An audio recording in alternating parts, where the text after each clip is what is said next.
Selamat datang di video materi untuk kelas rekayasa perangkat lunak. Di video ini kita akan membahas tentang requirements modeling. Secara umum, ada 4 jenis model requirements yang ada di dalam rekayasa perangkat lunak. Kita bagi 2 pembahasannya. Pada video ini, yang kita bahas adalah bagian pertama yaitu skenario based model dan juga class model. Selamat menyimak.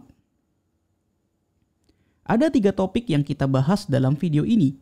Pertama, kita samakan dahulu persepsi tentang tujuan memodelkan requirements ini adalah untuk apa.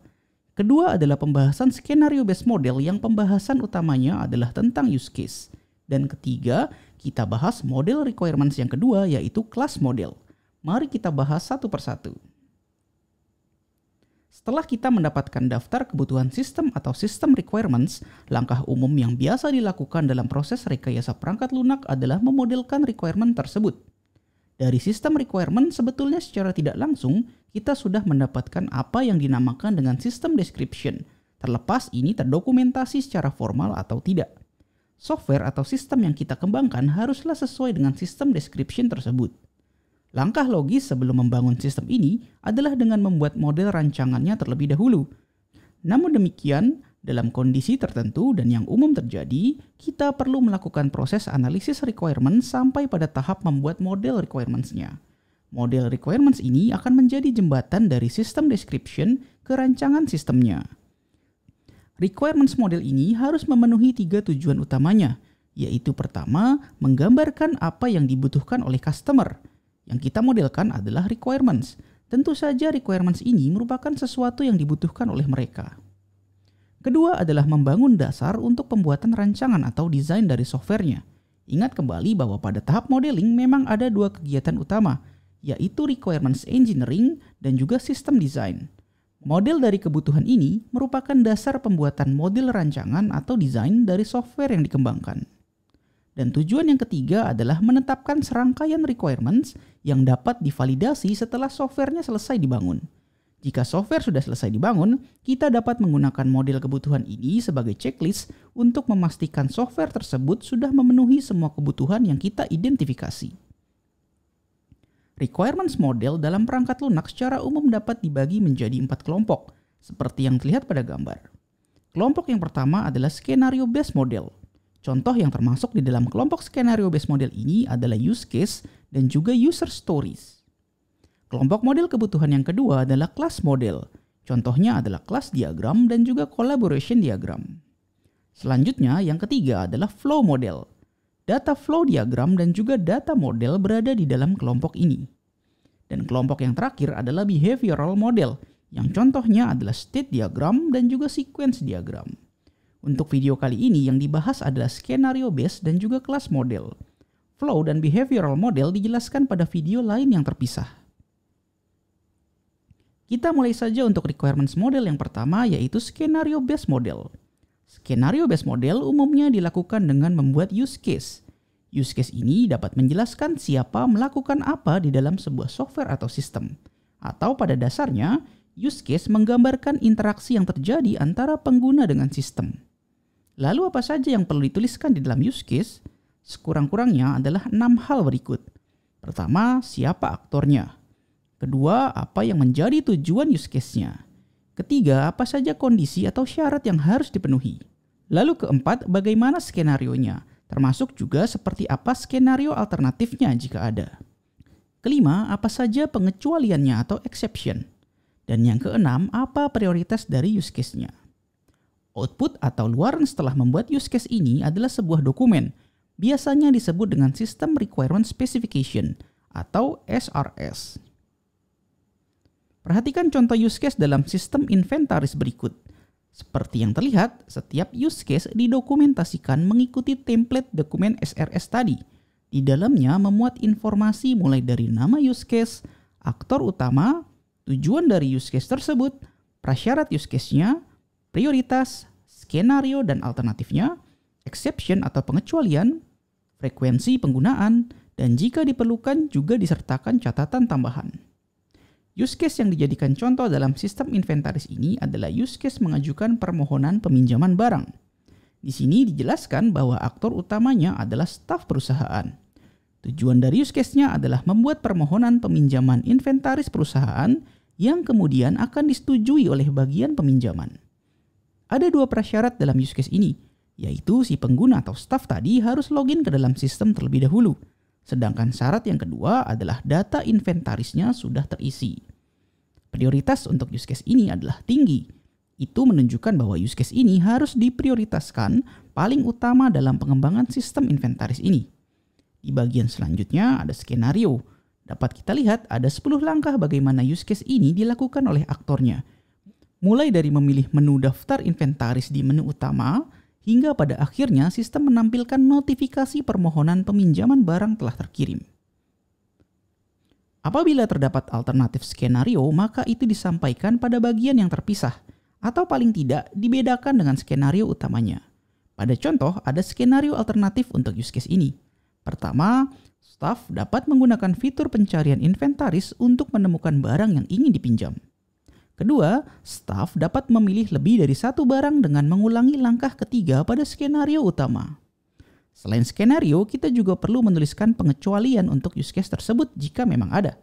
Contoh pengecualian misalnya, jika staff ternyata tidak berhasil login, maka lihat use case membuat password yang baru atau menambahkan pengguna ke dalam sistem. Atau, jika daftar inventaris masih kosong, maka lihat use case menambahkan inventaris. Ini berarti kita perlu menambahkan inventaris terlebih dahulu yang use case-nya dijelaskan secara terpisah. Di bagian frekuensi penggunaan, kita menjelaskan seberapa sering use case ini digunakan. Apakah use case sering digunakan, jarang-jarang dan pada kasus khusus tertentu saja, digunakan di akhir tahun, dan lain sebagainya. Apabila ada catatan tambahan yang dirasa penting untuk disertakan, maka dapat ditambahkan pada bagian sendiri seperti yang dapat dilihat pada contoh. Saat membuat use case, seringkali tim software juga membuat use case diagram sebagai pelengkap. Use case diagram menjelaskan apa saja yang bisa dilakukan oleh suatu aktor di dalam sistem dalam bentuk visual. Komponen dari use case diagram yang utama ada 2, yaitu aktor dan use case-nya itu sendiri. Gambar berikut adalah notasi atau sintaks saat membuat use case diagram. Aktor dinotasikan dalam gambar orang, sedangkan use case dibuat dalam bentuk oval. Apabila aktor dapat melakukan use case tersebut, maka perlu digambarkan garis yang menghubungkan keduanya. Dalam membuat use case, umumnya kita juga membuat beberapa model tambahan yang mendukung use case tersebut. Ada banyak kondisi di mana informasi terkait requirements masih belum jelas jika hanya dibuat dengan use case saja. Saat itulah kita perlu membuat model lain untuk mendukung use case tersebut. Model yang biasa digunakan untuk mendukung use case adalah activity diagram dan juga swim lane diagram. Model ini digunakan untuk menjelaskan alur skenario di dalam use case. Apabila diperlukan, model tersebut bisa dibuat sebagai pelengkap use case. Mari kita lihat contoh dari activity diagram yang merupakan salah satu model pendukung dari use case. Activity diagram mendukung use case dengan menyediakan gambar alur interaksi yang terjadi dalam satu skenario tertentu. Perhatikan contoh activity diagram untuk mendukung use case mengajukan permohonan peminjaman barang.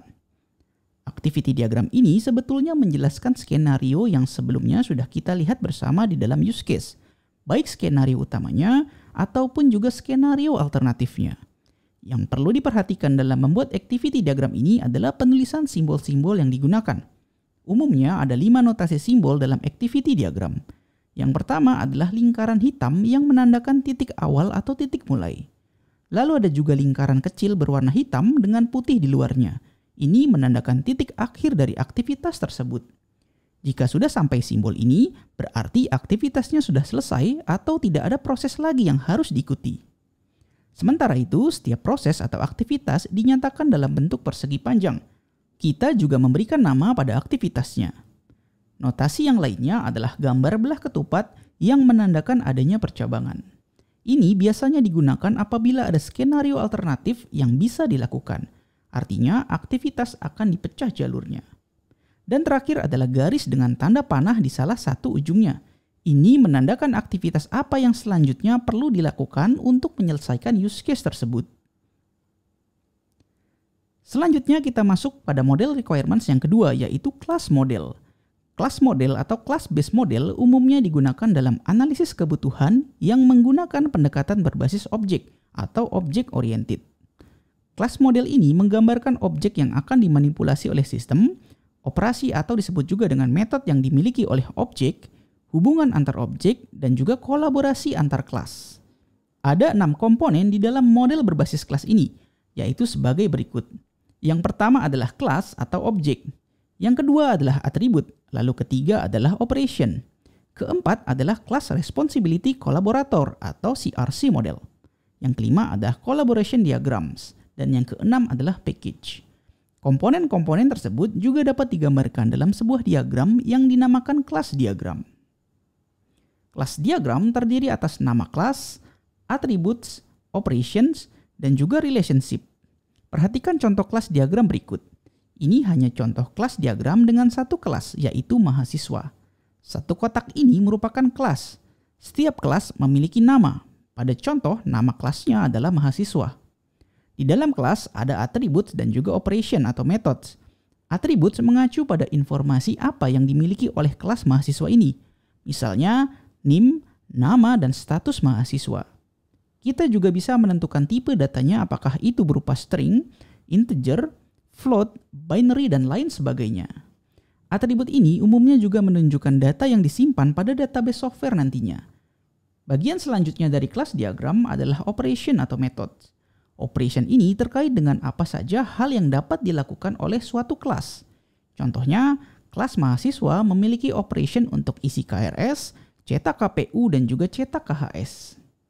Terakhir adalah relationship yang digambarkan dengan garis dan simbol di salah satu ujungnya. Masing-masing garis dan simbol tersebut memiliki makna yang berbeda. Ada yang berupa garis putus-putus dengan segitiga putih yang berarti menandakan hubungan realization. Ada juga yang digambarkan dengan garis nyambung dengan simbol belah ketupat yang menunjukkan composition. Bagian penting dan mungkin yang paling sulit saat membuat class-based model adalah menentukan apa yang dijadikan kelasnya itu sendiri. Untuk membuat kelas diagram, kita memang perlu menganggap komponen yang ada di dalam software sebagai kumpulan-kumpulan kelas atau objek. Pertanyaan mendasar yang sering ditanyakan adalah, apa yang sebetulnya layak untuk dijadikan kelas atau objek tersebut? Ada 6 hal yang biasanya layak dipertimbangkan untuk dijadikan objek atau kelas. Yang pertama adalah entitas eksternal seperti orang, perangkat, atau sistem lainnya. Misalnya dalam sistem akademik. Contoh yang termasuk entitas eksternal adalah mahasiswa dan juga dosen. Yang kedua adalah sesuatu seperti laporan, tampilan, atau huruf yang merupakan bagian dari informasi untuk domain masalah kita. Misalnya KRS atau KHS di dalam sistem akademik. Keduanya bisa kita jadikan objek. Yang ketiga adalah roles, misalnya manager, engineer, salesperson, dan lain sebagainya yang diperankan oleh orang-orang yang berinteraksi dengan sistem. Keempat adalah unit organisasi seperti divisi, grup, atau tim yang relevan dengan sistem. Yang kelima adalah tempat, misalnya gudang, perpustakaan, atau universitas. Tentu tempat yang dipilih adalah yang membangun konteks masalah dan fungsi sistem secara keseluruhan. Dan yang keenam adalah struktur yang mendefinisikan sebuah kelas atau objek-objek. Misalnya sensor, kendaraan roda 4, komputer, dan lain sebagainya. Umumnya yang dijadikan kelas atau objek adalah 6 hal tersebut. Jika di dalam use case ada yang disebut dengan use case specification, maka pada kelas model ada yang disebut dengan kartu Class Responsibility Collaborator atau CRC card. CRC ini digunakan untuk mengidentifikasi dan mengatur kelas yang relevan dengan kebutuhan sistem atau produknya. Sesuai namanya, biasanya CRC ini disajikan dalam bentuk kartu, sehingga sering disebut juga dengan istilah CRC card. Ini adalah ilustrasi seperti apa kartu CRC dituliskan. CRC card ini direview oleh stakeholders. Pada metode pengembangan software dengan pendekatan agile seperti extreme programming, penggunaan CRC card menjadi sangat penting. Apabila suatu kelas sudah berhasil ditentukan, langkah selanjutnya yang biasa dilakukan adalah menentukan relationship atau hubungan kelas tersebut dengan kelas lainnya. Ada banyak jenis hubungan antar kelas, namun yang paling umum adalah 3 berikut. Yang pertama adalah the is part of relationship. Ini menunjukkan bahwa sebuah kelas merupakan bagian dari kelas yang lainnya. Misalnya Anda membuat kelas mobil dan kelas ban depan. Keduanya dapat dihubungkan dengan relationship jenis pertama ini. Yang kedua adalah the has knowledge of relationship. Misalnya ada kelas dosen dan ada kelas mata kuliah yang diajarkan. maka keduanya dapat saling terhubung karena memiliki relationship jenis ini. Dan yang ketiga adalah the depend upon relationship. Ini menyatakan bahwa kelas terhubung karena salah satu kelas tersebut tergantung dari kelas lainnya. Misalkan Anda membuat kelas KRS yang untuk pengoperasiannya tergantung pada kelas mahasiswa. Dua notasi yang paling sering digunakan untuk menyatakan hubungan antar kelas pada kelas diagram adalah association dan juga dependency. Association merupakan hubungan antar kelas. Ini merupakan hubungan yang umum. Pada kelas diagram, association digambarkan dalam bentuk garis. Association biasanya juga dilengkapi dengan multiplicity yang dituliskan dalam angka-angka. Dapat kita lihat contohnya ada class wall yang berasosiasi dengan 3 kelas lain, yaitu wall segments, window, dan juga door. Ada multiplicity di sana. Misalnya pada kelas window yang dapat dibaca, satu objek dari kelas window hanya dimiliki oleh satu objek dari kelas wall. Sementara itu, satu objek kelas wall bisa memiliki 0 hingga banyak objek window. Tentu kita paham maksudnya pada logika dunia nyata. Sebuah tembok bisa memiliki banyak jendela ataupun tidak sama sekali. Sementara itu, satu buah jendela hanya dipasang pada satu tembok saja. Seperti itulah kurang lebih cara memaknai multiplicity dalam kelas diagram ini. Notasi yang selanjutnya adalah dependensi. Hubungan dependensi terjadi apabila ada suatu kelas yang memiliki ketergantungan dengan kelas lainnya. Ini adalah contoh kelas yang terhubung secara dependensi. Kelas display window di sini akan tergantung dari kamera yang merekam. Logika di dunia nyata, apa yang ditampilkan pada layar tergantung dari apa yang direkam oleh kamera. Jika kameranya tidak ada atau mati, maka tidak ada yang bisa ditampilkan pada layar. Kurang lebih seperti itulah hubungan dependensi antar kelas. Mari kita lanjutkan pembahasan kepada package dalam kelas model. Class-based model biasanya menghasilkan banyak kelas yang akan mudah dilihat dan dianalisis jika dikelompokkan ke dalam suatu package. Atau dengan kata lain, suatu package berisi beberapa kelas yang dikelompokkan berdasarkan kesamaan atau kedekatan relasinya. Perhatikan gambar berikut. Ini merupakan contoh package diagram untuk sebuah aplikasi game. Package digambarkan dalam bentuk atau icon folder. Seperti yang dicontohkan ada 3 package, yaitu environment, characters, dan rule of the game. Di dalam package environment ini terdapat 8 kelas, yaitu mulai dari tree hingga scene. Simbol plus di sini merujuk pada kelas, bukan metode atau atribut. Sementara itu, package karakter pada contoh memiliki 4 kelas, sedangkan package rule of the game memiliki 2 kelas. Membuat package diagram sangat membantu kita dalam mengorganisir kelas-kelas yang sudah kita buat, terutama apabila kelasnya sangat banyak. Baiklah, pembahasan tentang package tadi menjadi pembahasan penutup pada materi requirements modeling bagian pertama ini. 2 jenis model requirements lainnya dibahas pada video bagian kedua secara terpisah. Berikut ini adalah 2 referensi utama yang digunakan dalam penyusunan materinya. Terima kasih karena sudah menyimak video ini hingga selesai.